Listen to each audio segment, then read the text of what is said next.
Ici Pierre-Luc avec GoPool et je vous présente le guide d'achat pour thermopompe. Donc, dans ce guide-là, en à peu près 5-10 minutes, je vais vous expliquer tout ce que vous avez besoin de savoir avant de faire l'achat pour une nouvelle thermopompe pour votre piscine. La question numéro un, c'est vraiment de choisir une thermopompe qui est adaptée à nos besoins en termes de volume d'eau qu'on a besoin de chauffer puis d'utilisation qu'on veut en faire. Donc, la règle de pouce pour faciliter le processus d'achat, c'est d'aller trouver une thermopompe de 1,25 à 1,5 BTU par litre d'eau. Fait que ça, c'est une règle de pouce qui vient grandement faciliter le sizing puis de choisir une machine qui est adaptée. Une thermopompe ne peut jamais être trop puissante, donc elle peut être pas assez puissante, comme je vous expliquais un peu plus tôt, mais elle ne peut pas être trop puissante. Donc, ce que ça veut dire, c'est que la thermopompe qui est plus puissante va fonctionner moins souvent, elle va fonctionner moins longtemps, elle va consommer moins d'électricité, puis elle va être plus durable parce qu'on la fait travailler moins fort. C'est encore plus vrai avec une thermopompe à vitesse variable, puisqu'on va travailler un régime moteur qui est beaucoup plus faible, donc moins bruyante, et puis beaucoup moins de consommation d'électricité. Ensuite de ça, il faut savoir c'est quoi l'utilisation de la piscine. Est-ce qu'on part la piscine très tôt au printemps, puis on la ferme très tard à l'automne, ou c'est pour une utilisation qui est plus saisonnière, donc mois de juin, juillet et mois d'août?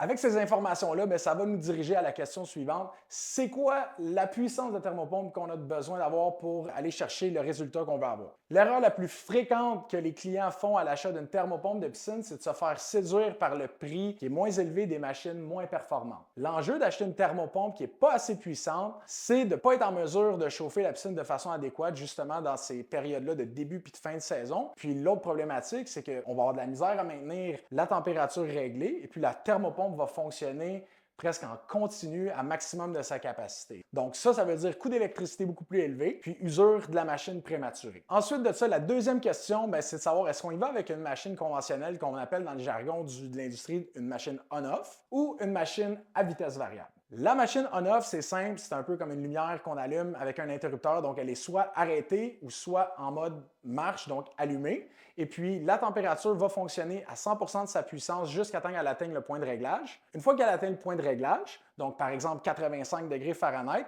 elle va se fermer, puis par la suite, quand la température de l'eau de la piscine va descendre, elle va repartir. Elle va faire ça plusieurs fois dans la journée pour arriver à maintenir la température de l'eau. La thermopompe à vitesse variable, quant à elle, ou la thermopompe qu'on appelle inverter, c'est des synonymes. Ce qu'elle fait, c'est qu'elle va ajuster le régime moteur du ventilateur et du compresseur de façon à fournir la puissance ou le nombre de BTU nécessaires pour maintenir la température de l'eau au point de réglage avec le coût ou la consommation d'électricité la plus faible possible. On est capable d'aller chercher des économies substantielles avec une thermopompe à vitesse variable, puisque lorsqu'on réduit la vitesse des moteurs, les économies sont décuplées. Donc, on parle d'une fonction au cube. Donc, un moteur électrique, que ce soit pour le moteur du ventilateur ou du compresseur, va consommer au cube du régime moteur. Donc, ça veut dire qu'à chaque fois qu'on augmente le régime moteur de 1, on vient tripler la consommation de wattage. Donc, en réduisant la vitesse de ces moteurs-là, on est capable de réduire de façon substantielle la consommation d'électricité. L'autre avantage avec une thermopompe à vitesse variable, c'est qu'en réduisant la vitesse, justement, on est capable de réduire le niveau sonore. Donc, c'est des machines qui vont faire beaucoup moins de bruit que des machines on-off conventionnelles.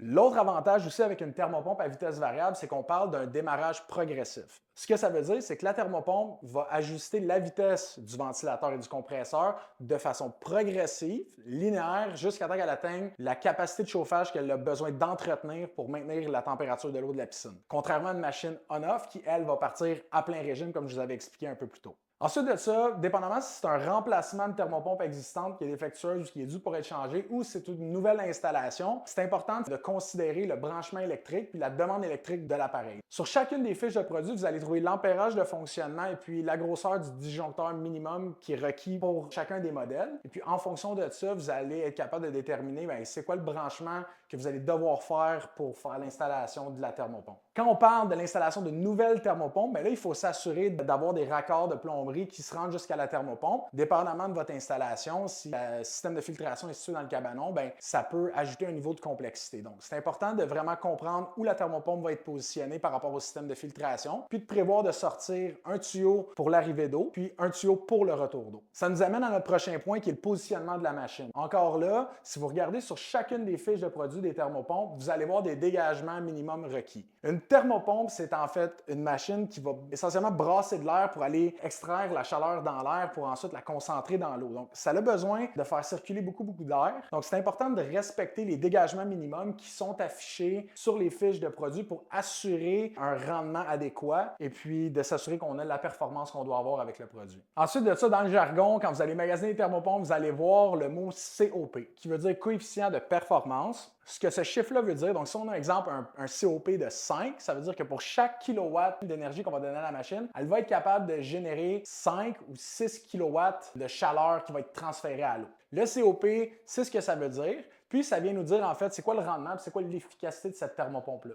Vous allez également avoir différentes certifications, donc que ce soit en magasin ou sur notre site web, vous allez voir des certifications par exemple comme AHRI. AHRI, c'est une agence indépendante, c'est un banc d'essai qui va tester des thermopompes dans des conditions identiques pour déterminer c'est quoi la performance de ces produits-là. Donc, ça vient garantir en fait que les chiffres de performance puis de rendement que vous voyez sur les fiches techniques, c'est vraiment ça que vous allez avoir avec le produit. AHRI, par contre, ce n'est pas une garantie de qualité, c'est vraiment un banc d'essai qui vient déterminer la puissance des thermopompes. Donc, ça ne veut pas dire que les thermopompes sont fiables ou de qualité, c'est vraiment par rapport à la performance puis le rendement de la machine. Vous avez également les certifications électriques, donc vous allez voir des certificats comme CSA, ETL, donc c'est des certificats qui sont importants pour déterminer la conformité. Donc les électriciens, avant de faire les branchements, vont regarder pour être certains que ces certificats-là sont disponibles et puis que la machine peut être installée de façon conforme. Un autre terme que vous allez voir également en magasinant les thermopompes, c'est réversible. Donc réversible, ce que ça veut dire, c'est que la machine a une valve qui est capable de renverser ou de changer le sens ou la direction dans laquelle le fréon circule dans la machine. Donc, quand la machine va détecter que la température est basse puis qu'il y a du givre qui peut se former sur l'évaporateur ou le radiateur, elle va renverser la circulation du gaz réfrigérant dans la machine pour aller déglacer l'évaporateur pour repermettre à la machine de travailler dans des conditions optimales puis d'être capable d'aller extraire le maximum de chaleur dans l'air.